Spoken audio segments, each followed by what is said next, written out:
When you're the Foreign Secretary and when you're starting a Conservative Party conference and you're in a deliberately small room and you can't um, command an audience and you talk about the best years are behind you, when people think the best years are behind us, uh, it is a demonstration of a sort of pathetic decay.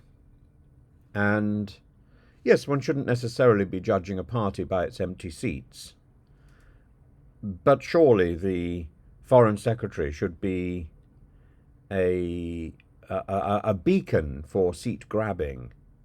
Oh no, oh no, an empty hall to greet the foreign secretary. I think that tells I think that tells us a great deal about the state of the current Conservative Party, about the way that it is hemorrhaging supporters.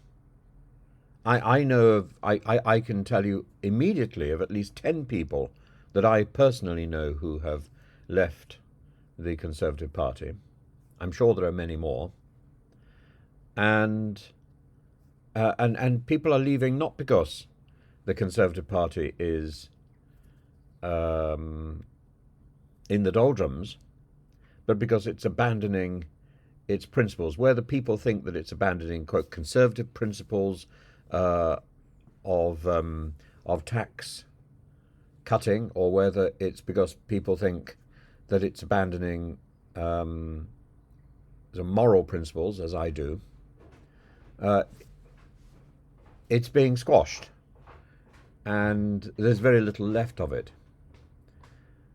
Now, it's certainly not true that the people who are abandoning the Conservative Party are automatically going to favour Keir Starmer.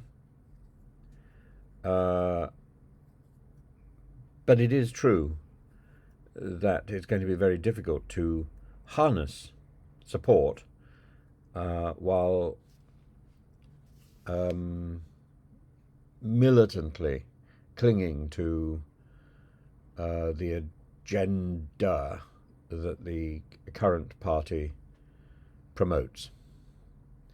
I think if Suella Braverman were to be replaced, there would automatically be some sort of revival that would reset the moral centre.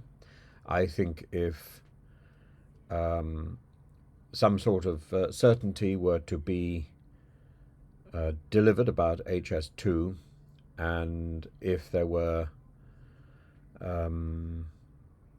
a clear signal in taxation, that would certainly set the other, it would certainly wave the other flag. But none of these things are being done. And what we're getting is more of the same by people who are increasingly perceived to be incompetent.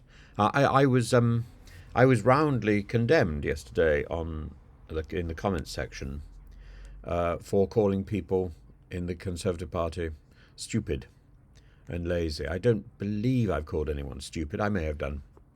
I may have done. I certainly think a number of Conservative ministers and ex-ministers are stupid. And it's a considered opinion.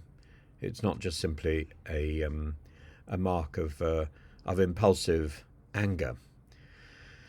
And when I watch in the select committees, people, Conservative ministers, not knowing what page they're supposed to be on, not being able to answer the questions that are being put to them. In other words, not having read their brief or not having been briefed by their department. Then yes, I think they're lazy. And not anticipating these questions, I think, is a mark of stupidity.